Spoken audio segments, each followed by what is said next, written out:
अब इसके आजकल के दौर में आप छुपा नहीं सकते, कोई चीज छुप नहीं सकती।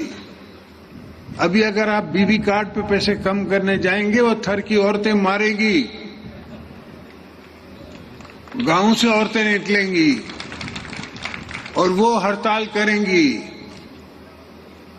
वो हमसे ज्यादा सख्त हैं, ज्यादा मजबूत हैं और वो लड़ेंगी।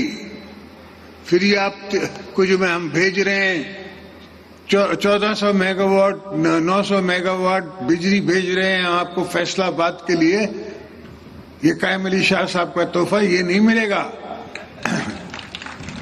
आप ठीक है उनके पैसे काट लें, वो आपकी बिजली काट लेंगे।